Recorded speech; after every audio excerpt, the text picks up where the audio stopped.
Hi everyone, sorry we're starting a little bit late. And thank you so much for being patient. We'll give everyone a moment to log in and we will get going. Aw, hearts already. Okay, so I am going to invite our lovely guest speakers.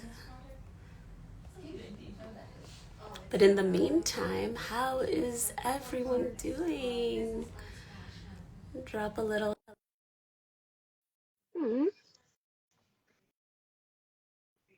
Perfect. Okay, invites have been sent. Oh, hello, Yemen. I sent you a little invite. Did you accept? Oh, yep. It looks like it's gonna work. And just a quick check, is everyone able to hear me okay? I just want to make sure that that's good too.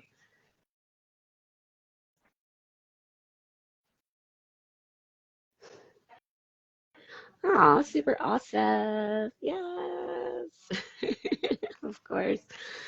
Oh, sounds fine. Perfect. Thank you. Okay, so Yemen, Yemen Alliance, I tried inviting you. So see if you can accept and get in so we can get started. And if not, um, go through. Yeah, it says unable to join. I just got the thing.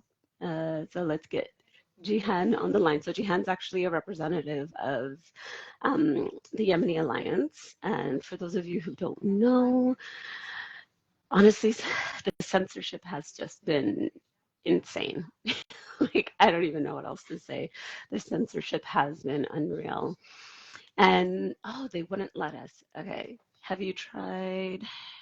Let me try accepting you this way. Accept. Oh.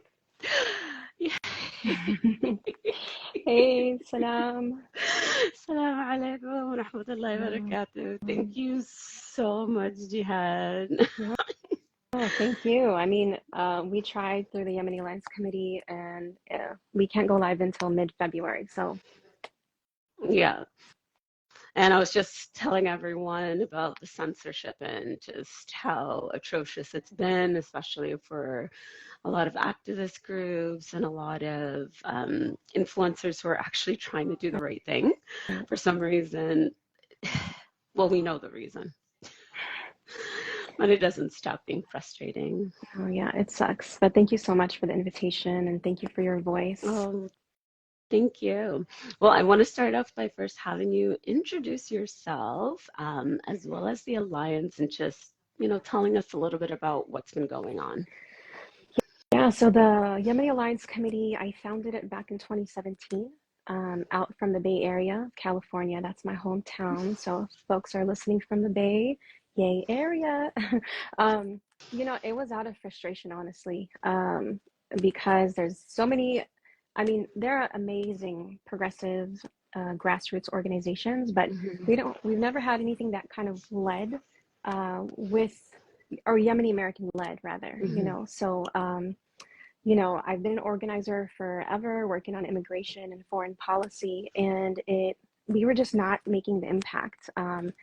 Trying to get into mainstream, trying to let the world know, or at least Americans, because our tax dollars are involved in so many different atrocities across the world and here at home, right? So that's where it began. So we began lobbying, bringing Yemeni Americans to senators and congressional offices and telling them their stories and how their homes have been bombed and how their family members have been either killed or injured or their houses ruined. What's crazy is because when we began, staffers were like, wait, so where's Yemen? So we started to bring a map of Yemen with us, and that's how lobbying, our lobbying strategy was almost like a geography lesson, like maybe y'all don't know that y'all are bombing this little country way over there, but let me show you where it's at, and here are the people that are impacted. And this is why the US should stop arming Saudi Arabia, United Arab Emirates. Now we're talking about stopping to arm Israel, but um, the US has been complicit in so many genocides across the world, as we know. Absolutely. So that's kind of where it began. And it began because my family is from Yemen. And I lived in Yemen when I was a teenager and visited as a young Mm, girl every summer. And I remember, this is going to sound cliche, but Yemen is beautiful, mashallah. It's beautiful and it's green. mashallah. Honestly, and I don't even mean to interrupt, but so I have there's a whole segment of my family that's Yemenis as Mashallah. well too, and they're in Sana, and every time we get, they always send you everything on WhatsApp, right? So, every time I see the photos, I'm like, I want to go, Mm, but literally there hasn't even been a chance for me to visit my family there hmm in well over a decade, well over a decade. And before I was younger, so when you're younger, you're Yeah, kind of like, yeah, yeah, my right. family over there. Yeah, yeah. And as you I'm go, sorry that you haven't been able to yeah, visit, but inshallah, you'll be able inshallah. to visit. And I haven't been since I was a teenager, and I won't Mm, share my age, but it's been a hot minute. no, no, we're not playing that game. We're not playing that game. It's been a really long time, but I remember it being beautiful, still communal, very Mm, preserved, like a culture that's super preserved, yes. beautiful food, music, and it's something that now that I'm older that I really wish that I had, because we live in the States where we're very like in our silos, right? Very individualistic. Yes. Nobody's knocking on your door to check on you if you're even No. alive, much less ask for sugar, right? So there's this like, traditional feeling that I've never found Mm, anywhere else. But when 2015 happened, so a little bit of a backdrop, the Arab Spring, right? The Arab Spring entered Yemen fairly early in 2011, and there yeah. was a lot of, civil unrest, a lot of like transition. There was like this democratic wave that entered the Middle East and North Africa, really hoping for change, wanting Yeah. to get rid of our 33 plus year dictator, Ali Abdullah Saleh. Hmm. Um, so there's a lot of civil unrest. And then in 2014, there was an actual civil war. So there was like Northerners, Southerners, not just the Houthis, the Islah. There's a lot of different factions in Yemen, but I know everybody only hears about the Houthis. Houthis, yeah. And I can talk about them in a bit. But, it was a localized, very like internal clashes until Mm, March 26, 2015, when Obama greenlit the coalition, which was led by Saudi Arabia and United Arab Emirates. They launched airstrikes in the yeah. middle of the night on Yemen, escalating a civil war into a regional inferno. And, Yemen's airbase, which is super tiny, was toppled within Mm, the first couple of days. So from 2015 to 2022, there was constant aerial bombardment, US sponsored. So bombs that are made in the US by companies such as Lockheed Martin, Raytheon, General Dynamics, Boeing. So for folks who are into trade and stocks, I strongly suggest for y'all to stay away from the bomb mm, manufacturers. I know they make a mm. lot of money, right? And that's why, they're still in Well, business. And that's why, that's why, yeah, right, war is a racket. yeah. And we see the stocks going up. We know. Yes, yes. I've We had absolutely know. colleagues telling me, hey, Boeing, this is like during COVID, you should invest in Boeing. And I'm like, bro, like you haven't listened to me all these years? You want me to invest in the decimation of my people? Yeah, Let me right. see. And so many Right? other people, right? Yeah, So, absolutely. that was the political climate. The impact is immense. Over 400,000 people were killed, and Ooh, say that two-thirds, number again. 400,000 Yemenis killed, and that's an understatement because, if you know about our people, it's not like there's the census, No, right? There isn't, there no, aren't public no. servants going door to door counting people that were born, much less that were killed or Hmm. died due to starvation or disease. Two-thirds of those casualties are due to airstrikes. So I want folks to, when they hear airstrikes, whether it's in Yemen or Palestine, Afghanistan, Iraq. Mm-hmm. Airstrikes are warplanes that are hovering in the air that are like, you're not going to find local folks hover in the air dropping air bombs, Mm-hmm. right? These are like outside groups, outside entities, outside armies that are dropping bombs on Yemenis. So these airstrikes are Saudi led airstrikes carrying US made bombs. So that went on for almost 8 years, and like I said, the impact is immense. Alhamdulillah, there's been a truce in place ever since 2022. And before I keep ranting, there's one thing that I think that the media continues to forget, and maybe even we forget to talk about it as Yemeni Americans during our advocacy, because it's just so much to unpack, right? Yeah. Which is the Saudi imposed blockade that was put in place in 2015. That was, or is currently still in place. It's a restriction, food, fuel, water, medicine, land, sea, and air. So Yeah. that means, when you hear about, certain groups smuggling things, it's not even possible because they're not even getting medicine. You know what I'm And saying? that's what I'm saying. Like every time I hear that, I'm just like, do you understand how much surveillance is Right, going on there? right, People cannot get food. Under what pretense do you think that all of this is magically somehow able to pass all of these right. checkpoints? Yeah, That just does not happen. no, And before we go too deep into it, like I know there's a lot of people who are like, wait, what's been going on in Yemen? What's happening in Yemen? Because prior to like the last couple of months, Yemen was completely out of everyone's right, peripheral. Like if you weren't already from the Middle East, and even then, if you weren't already from the region, right, you honestly didn't even really know that right, much, right? right. And it's kind of like what you said before, like most people didn't even know where it was on a map, and Mm-hmm. yet millions of dollars from the West is being shipped over to decimate and destroy lives Right, and take lives. right, right. So, for those who are just really starting to get to understand what Yemen has been like and what it's been going through since 2011, what are key things that folks really need to understand about the state of Yemen? I know, That's a big loaded. question, Habibti. I know. Well, I know, um, I know. um, you know, you know, I will say the one positive thing, although that stopped as of the 11th or the 12th, but airstrikes, so Saudi-led airstrikes continuously dropping on Yemen for 8 years, 7, 8 years, that has ceased, alhamdulillah.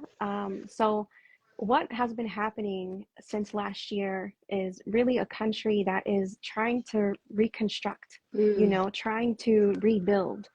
Yemenis, public servants, those who are government employees, do not have salaries until right now. So they're going around picking up sanitation and picking up the garbage and everything, and they haven't been paid for like 8 years. You know what I mean? So there's a lot of poverty. eight And the poverty, years. yes, yes. Can you just imagine? Um, what would we do if we weren't paid for 8 days? I mean, we should be upset, right? But Absolutely. there just isn't capacity. There isn't the funding power. The banks are. It is just a complete. It's a toppled infrastructure. You do know what I mean? So it's like even schools. During the active Saudi-led war, schools were bombed. Hospitals. Um, cemeteries, weddings, school buses. If you heard in August of 2018, there was a school bus that was bombed. So Yemenis were slowly rebuilding their lives, and because our people are so resilient, they will just make do. You know what I'm saying? And because, like I Yeah. said before, it's communal and people are helping each other, and those that have family like us abroad, all of us, we have like a tax, that's a Yeah. mandatory tax we send Oh back my home, right? gosh, yeah. Oh my gosh, yeah.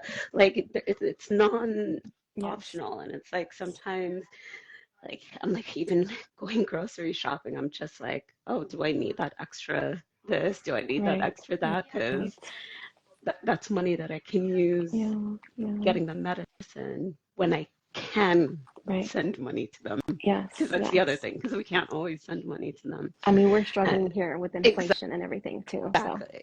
exactly.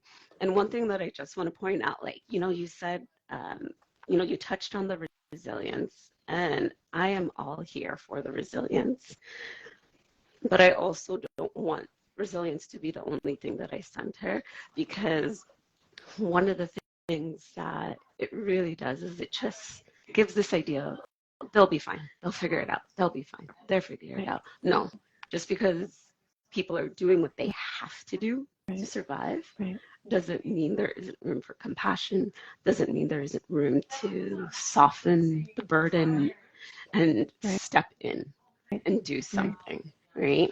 And it doesn't And mean so, this is normal. You know what yes, I mean? This yeah, suffering, this constant perpetual suffering, just because exactly. people are, Yemenis are going out in their dinghies and trying to push back against the Zionist state from entering their waters, and they're smiling, and maybe some of them are handsome because I'm hearing about Oh, this fetishizing of I Yemenis.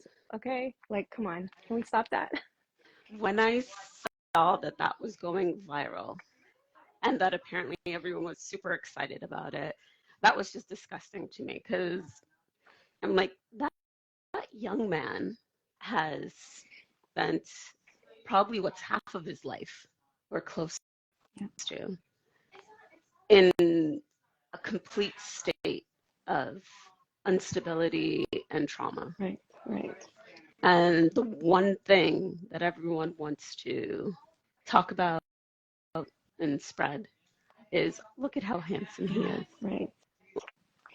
I know, I Okay, was disgusted too. it's vile. I'm like, there's a whole Right, human right. who's lived this experience Yeah, that most of us here in the West don't even fully yeah, grasp, not even 1%. right, right. And that was the center of focus that started getting people's attention. And I think it goes back to what you mentioned when you asked, and I probably didn't really answer it properly, is that what have Yemenis been experiencing? Like, I know people are, the world is commending Yemen. They're like, get you a friend like Yemeni, Oh, get you a Yemeni friend, right? Get you a friend that loves you like Yemen loves Palestine. And I think that, um, there's like real legit solidarity there between all of our people, right? yeah, In the region, all of us. Like, we've always grown up knowing that our liberation is tied with the liberation of Palestine. I remember growing up listening to chants on the streets of Yemen, Yemenis saying, Hajja Batata, Hajja Amin, Issalimna Filastin. Like, it's all about like, we need to free Palestine, and their freedom means our freedom. So it's mm-hmm. really, you know, um, what's the word I'm thinking of? It's like it's entrenched in our culture. You know what I mean? And obviously, our faith, that their oppression is ours, and we have to do whatever we Yeah, can to support them, right? So I think it's amazing that people are commending Yemenis, but I think what's being kind of like erased again is like their suffering, because yes, what the US did was like, oh, y'all are going to stop ships? Okay, well, let's not back a ceasefire. Let's now start bombing you. mm-hmm. Let's assemble a coalition and bomb you unilaterally without congressional approval, which is against the law, like it's presidential overreach. 100%. And I'm waiting for Americans to actually realize how much of a villain Right. their politicians are. Yes. Because for me, I'm like, I don't, it doesn't make sense. I'm just like, you literally broke your own law that you Right. created Right. for your own Right. pursuits. Right. I mean, the War Powers Act was passed after the Vietnam War in order to check presidential Yep, overreach. And here we are, 4 US presidents have, unilaterally bombed Yemen. It doesn't matter red or blue, yep, because it's the folks are like, same shit, oh, different face. exactly, exactly. And it's what folks need to understand. It's the system. The system was Mm-hmm. built this way, and it doesn't matter who's driving it, blue, red, left, right, whatever. Yep. We need to shut down the system. We need to dismantle it. And I think if folks are like dismissing the role of Biden in his genocidal campaign against Oh, yeah. Palestine and its cover of Netanyahu and the bombing of Yemen right now, and what they're doing, continuing to do to the Congo, and supporting Yep. forces against forces in Sudan. I mean, like, we're not going to forget. And I really hope folks, in 2024, when, oh, here we are in 2024 at the ballot this November, I'm losing track of time, that they don't forget that. You know what I'm saying? Like, and stop shaming us for wanting to abandon Biden. Yeah. And that's the big thing. I you've basically have created a situation where, irregardless of how we vote, we're screwed. Like, we're going to suffer. Right. That just creates a complete fallacy of choice because there actually is no choice, Right. right? Right. And so, what alternatives does that actually leave us with? Well, none really. Yeah. Because if I vote for you, you're going to kill me. If I vote for you, you're going to kill me, but you're going to stick a smiley face on Okay. Yes. it. Yes. Like, that's literally Kill me the only softly. difference. Yeah, right. And so the idea of shaming those who are not only just invested in the suffering of what's going on over there, but just have any semblance of humanity Right. to vote in a way that doesn't do anything other than perpetuate the status quo makes zero sense. Right. 100%. I mean, Makes zero sense. somebody was saying go independent, and hey, I mean, you I'm all know, for dismantling and burning the yes, whole shit yes, down. Like, I'm sorry. Like, I know people want me to be like, oh, well, we have to like figure X, Y, Z out. I'm like, do we right. really though? Because I don't think we have to. I think we have to burn it down. Like, that's That's the only way. really the only option that I see us moving forward. Mm-hmm. So I don't know if you remember in the chat, I DM'd you. I told you that I was locked out of the thing. I just heard them open the door. Oh, So you're gonna keep talking, and I'm okay, gonna okay, turn off my camera okay, because I okay, can okay. actually go in this space. But what I would love for you to go into right now is, I think a lot of people don't understand what's happening in Yemen today. What is the state of Yemen today? What is going on for Yemen today? So, I've done my research. So, and I also have spoken to family. So I know about the famines. I know about the cholera, and that's just a part of it. Yeah, But what else is happening in yeah. Yemen? Yeah, you mentioned the famine. So, if you look at the Hunger Index, it's an independent group that goes around and does analyses in different countries to measure their level of hunger. And it's really grim and sad to even, say this, but this is the reality, right? In 2023, 2024, there are people that are starving to death in Yemen. They don't know where their next meal will come from. Um, famine has to be the most painful, you know, factor in this crisis. It's considered, the world's largest humanitarian crisis, and I would add that it's the world's worst humanitarian crisis that is man-made, because a lot of times you see organizations, showing pictures of our people, and you see flies around them, and they're in tents, and it's a really sad and dark situation. But um, it's not because necessarily that our people, are poor on its face, because that's a factor. That's a factor, of course. Like, colonization and Western imperialism has done a number to really repress, the advancement and the economy of our countries. But in addition to that, like I said, the blockade and food cuts, the World Food Program cut aid into northern part of Yemen last month. So that Last puts month, 16 yeah. million people, yes, 16 million people at risk um, of famine. So that means we keep hearing on the brink of a famine. I've heard on the brink of a famine for like 3 years.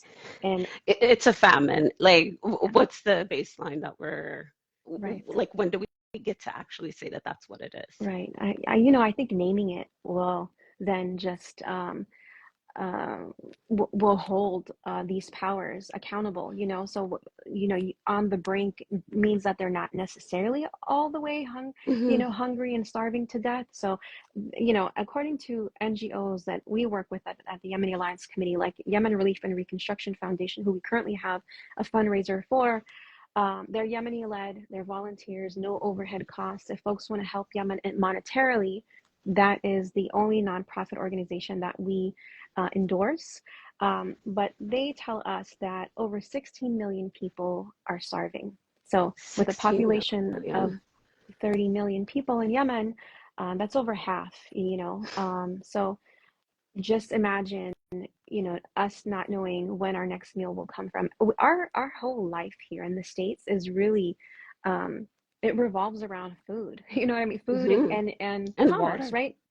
Well, and Right, water, right, right? and water, right. Oh, and that's another thing. Yeah. And why disease is so widespread in Yemen is because water has been contaminated, and that's why cholera has come back. Yep. Like cholera has been eradicated throughout the world, dengue fever as well, but those two diseases are still prominent, unfortunately, because of, you know, um, the landscape.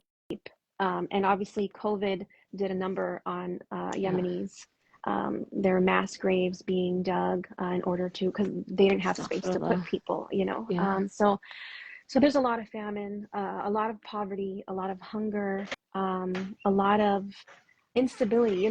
I think the last piece I'll mention is that children that were born after 2014 are living in a state of like constant and perpetual um, PTSD. You know what I mean? So we're born into a state where there's constant aerial bombardment, constant hovering.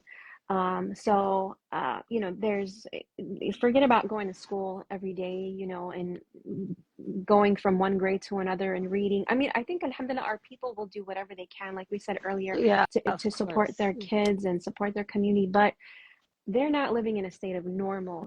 There's no normalcy. And the moment that they believed that it was finally coming because the war was going to come to an end, here comes the West to save and defend Israel and started bombing. And they're continuously bombing. So right now, over the last a little over 10 days, there has been bombardment in Sana'a, the capital. So the Yeah. Sana'a airport has been bombed twice already. The Mar, Al Hudaydah, where it's an important port, where a lot of folks that live in Al Hudaydah really rely on the water and the life in the water Yeah. to live and eat and trade. So there aren't rebels there, and this constant notion of like we're gonna go get the Houthis, or their Amazon packages are late because of the Houthis. Oh, of Um, course. Yes. It's the big boogeyman, right? exactly, We need to give something to excuse all of our criminal activity. exactly, And what's better than naming someone a terrorist so that way right, you can justify committing terror. right, And exactly, and just you like, name that. yeah. And just before you continue, I just want to make note of a couple of things you quickly noted. So the one thing, so for folks who are wondering, like, what can I do monetarily to support what's going on with Yemen? So the organization that she mentioned, the Yemen Relief and Reconstruction, is the same one that I'm fundraising for. And you'll see that in the chat, or actually in the live, it's there at the bottom. They're the ones that they're being endorsed. They're the ones who are on the ground, who are actually supporting. So please, if you have the means, do what you can. Like literally, the value of a coffee. Like take Legit, one day off of right, coffee and just do something for the people so that they can at least start to. I can't even, we're not even at the point of even thinking about rebuilding, but just being able to have mm-hmm. access to things that we've been denying them of. And the other Thank you. thing is, you touched on just what was going on in terms of the violence in the last 10 days. And that to me is so vile because at the same time, I'm not seeing reports on that, Right, right? Like that information is not being right, shared. There's no, oh, hey, by the way, this is what's actively going on in Yemen right now that the US is doing. And if it's not folks like you or anyone else who is really super invested in taking on the labor of doing all of that work to share, right, then people would not right, know. Like they just would not know that this was going on. And that has been a constant strategy of the West to do things in the unknown. But we've right, now gotten to the point where we have access to things so we can start sharing and speaking up when others have aim to silence us. Right. But even then, just like your Yemeni alliance, there's still more censorship, Right. Right. right? Yeah. There's an intentional disruption of truth. Right. And And this system that we talk about dismantling, it does involve the media, yeah, especially corporate mainstream media. For years, that Yemen has been talked about only on the fly, and it wasn't until Khashoggi was murdered by his own government, was butchered in Turkey, that Yemen started to get, and Allah yarhamu, may Allah have mercy on him. Um, but it wasn't until then that Yemen got a little bit more attention, and they're like, oh, mm-hmm. wait, Something's so, happening. right, right. And then when Trump was president, then it got more attention because it was Trump's war, when actually it was Mm-hmm. Obama Yeah, who greenlit the coalition to start yeah. sending bombs. And can I tell you, like, the complexities that come for me? Because I remember when he first got in office, I was like, oh my God, a black president, that's so exciting, da da da da. And then it's like, oh, bitch, you're just the same. Like, For real, for excuse my real, language. for But real. I'm just like, I was just hoping for a little, just Yes, yes, a little. same. And you played the game and you continue to. So That was it's painful so for us heartening. too. I Yeah. mean, the Muslim community in the Bay Area and across the country were like, that's what's up. Like, this is our president. Everybody was getting out the vote, registering, aunties and uncles who ain't never Yep. voted since, Yep. Reagan, you know what I mean? Yep. And it was very disappointing. But it's just a reminder that, it's this system. It doesn't matter if they look like us, and we know that not all skin folks are kin folk, right? That's right. They absolutely are not. And what's funny though is if you go back to any of his like much older videos that are out, you hear him talking very differently. Right. And for me, it just speaks to how much of a distortment is created within the current structure, that someone starts one way and Right. ends up another way. Right. There's no real way to win in that Mm-hmm. kind of system. And so, like, that's just, I'm like, these are all receipts that the Right. shit has to burn. Oh, These for real. I are mean, so much receipts. backpedaling, and it's like normal. I think the older we get, we realize that this is the game. Yeah. And so it doesn't really matter who you're supporting or backing, unfortunately. And I don't want to make folks feel like it's grim. There are ways, you know what I mean? We can organize. I think the Yep. very basic thing is that, educate yourself in order for Yes. when this conversation comes up, whether it's like the war on Yemen, the war in Sudan, the war on the Congolese, the war on Palestine, like the on Rohingya, you know what I mean? Mm-hmm. Like, educate yourself so that way that you can be a voice for, and I hate to say Mm-hmm. for the voiceless, but currently it's not just That's what's censorship. happening. Right, Yeah, right. that's what's happening. So that way you can, be their voice and educate folks, because, oh Lord have mercy, there is so much misinformation and ignorance, and like, what I was talking about, folks still being confused about what's happening in Yemen. Oh, there's like really this really handsome guy on a boat, but so disconnected from what's happening on the ground, and those people that are risking their lives in order to step up for the people of Palestine. And it's a long entrenched history. Like I said, the Yemenis have been marching, and the people of the MENA and the world have been marching for the people of Palestine, for an end to occupation, apartheid, erasure. Mm-hmm. And what Yemenis have is Bab el-Mandeb Strait, and that is the strategic point. It's a strip of water Yeah. where 4 million barrels of oil go through every day. So, Every right, day. yes. So it's super important. It's a geopolitical point, and that's why Saudi was after it, and that's why Yeah. the U.S. was backing Saudi. And because we're a world, I won't just say a country, a world that still relies heavily on the consumption of fuel, at, at any means, right? At any Yeah. means to secure that location in order to make sure that our goods will go through without without problems, without an increase of Mm-hmm. insurance, without and this is why the US and the UK are bombing Yemen, because of and the Yemenis blocking Israeli ships. They're only blocking Israeli owned ships and ships that came from Israel, and they just began to block Yep. American and UK ones because they started bombing them. You know what I'm saying? Like, I'm just, and that's the whole thing. It's just like, okay, you want me to let you in, but you're bombing me and you're starving me and you're stealing from me, and then you're going to collectively punish me when I try and do one thing to stick up for my people. it's insane. It's And insane. so one of the things that I've really been trying to drive home, like especially on my page, is that people need to start understanding that all of this stuff is all interconnected. Like there isn't a single struggle that is going on right now. There isn't a single atrocity that is going on right now that doesn't come back to power, money. Right. Those are the two things. Right. And however they want to paint it, oh, we need to liberate XYZ. Oh, these are terrorists, XYZ. Oh, they attacked XYZ. Well, you had me under oppression for 75 years. Am I just supposed to like smile and take it? Right.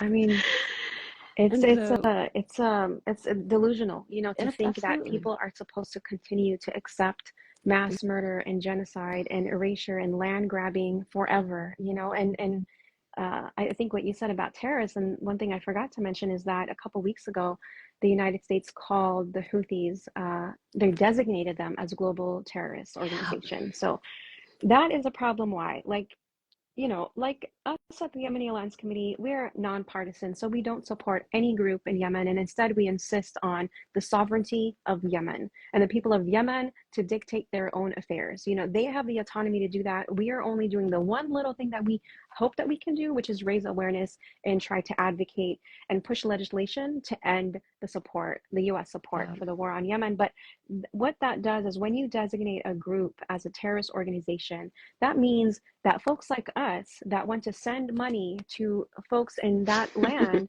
that will be held accountable yep, for enabling or supporting a terrorist organization. So mm-hmm, that will push Yemen into further famine, further starvation, and actually global NGOs have condemned, this act. And it's funny because Trump did it as soon as right before he left office. yep, Biden repealed it, yep. and now Biden is like, wait, let me actually, no, no, no. Yeah, they weren't terrorists then, but I think they're terrorists now. Mm. So, the inconsistency is insane. To think that this human, I won't call him a man, that this human is, you know, uh, can ever look out for the interests of the American people Absolutely is, not. how can anyone think that, because of his inconsistency, because of his backpedaling, because funding is being cut from education and transportation and healthcare. Like, we meet people every day that have not seen a doctor in years Yeah, because they can't afford it and they don't qualify for healthcare. So,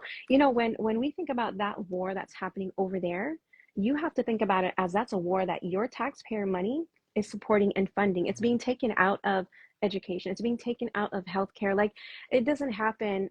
Where does that budget come from? You know what I'm saying? exactly. It's And our that's why money. I cannot understand people who are just like, oh, I'm not political. I'm not into politics. I'm like, you're human living.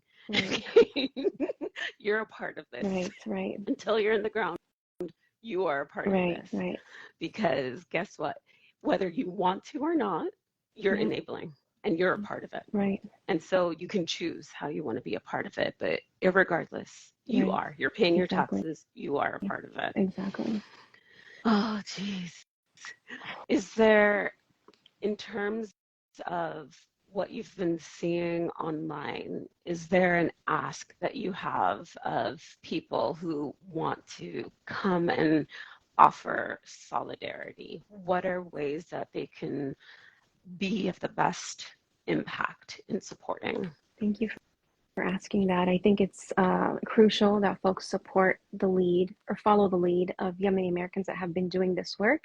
And I will say with the caveat of follow the lead of anti-imperialist Yemeni Americans because, like I said earlier, not all skin folks are kin folks, and there are Yemenis in the diaspora that are pro-war. I hate to say it, like my lips shake because it's unfathomable. Mm-hmm. that this happens, but it happens. There are Yemenis in the diaspora that call for a continuation of intervention, continuation of war, a continuation of the famine in order to starve the Houthis Mm-hmm. um, into submission. And they're also puppets of either the Gulf or the Yeah. West, So please follow the lead of Yemeni Americans who are anti-imperialist, anti-war, and we have a toolkit. If you go to the Yemeni Alliance Committee in our bio, we have a toolkit that, kind of helps orient you into like this advocacy because sometimes the political jargon. Can be confusing. So Absolutely. we have videos, we have resources, articles that you can go and read through. So the first step is like really like understanding the climate, understand the political climate, understand your role as an American, and understand like where our taxpayer money goes. Yeah. Like we are in this together, whether it's like we're in it together with the bombing and we're in it together with trying to end it. The second step is invite Yemeni Americans. If you're an organization or you're a Mm-hmm. university, invite Yemeni Americans to come speak, because that will create greater awareness. Folks know more, they will do more, they'll do better. In our toolkit there is this script where you can call the Capitol and you can leave a message for your lawmakers, in order to press them to end U.S. support for the American war on Yemen.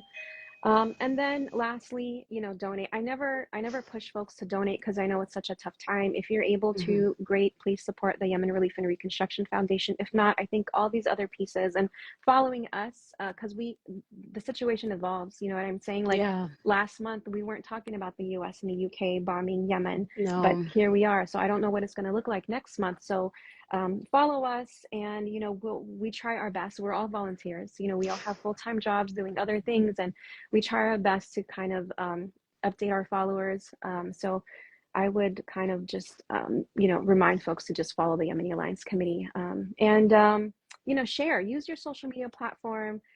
Like, you are an amazing sis, mashallah, barakallah fiki. Like, you do so much, and I admire you. I'm so inspired Jazakallah by khair. you.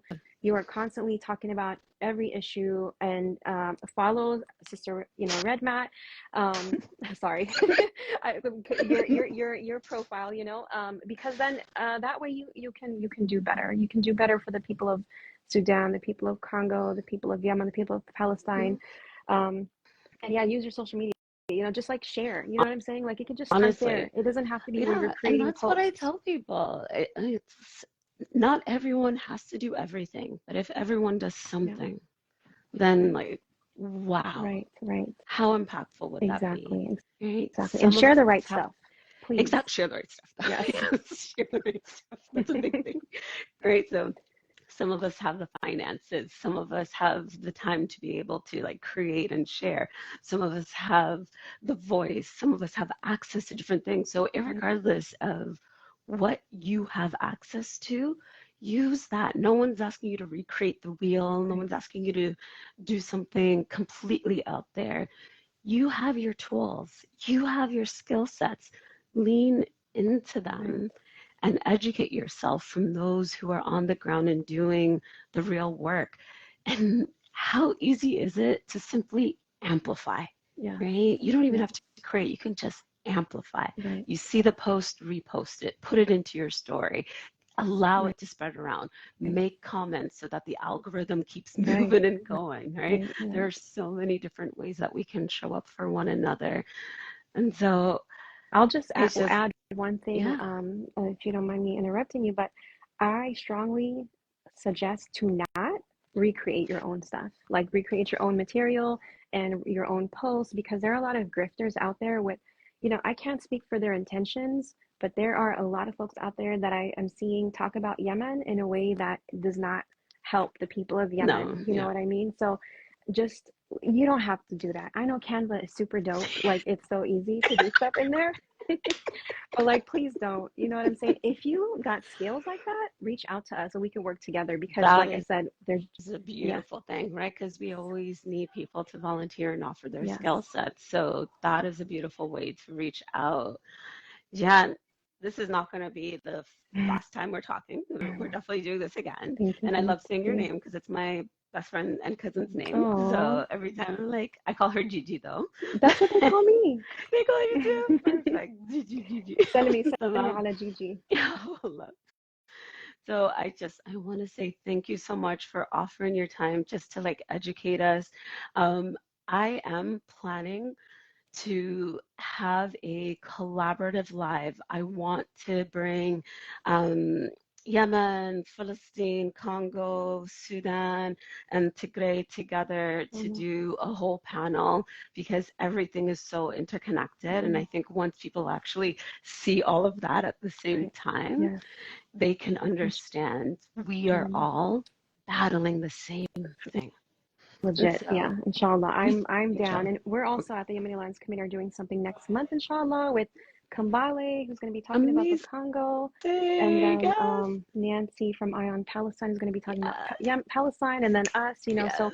I'm loving the intersectionality, the Yes. solidarity. Like, Yes. Yes. I'm loving this moment, and thank you so much for your voice, and I look forward to talking to you Wallahi, again. And thank you for those who wallahi, tuned in. jazakallah khair. Wiyakum Jazakallah habibti. khair. Hugs from I'm afar. gonna ask you though. I'm gonna ask you send me in the DM any resources that you specifically want me to amplify when I share this live because I want to make sure that people have the content and information that they need. So shoot that over Okay. whenever, and I'll share the live and have it saved. Will do. But we are gonna do this Inshallah. again, Allah. Thank you, inshallah. Habibti. Take Yalla care. hayati. مع Yeah, السلامة.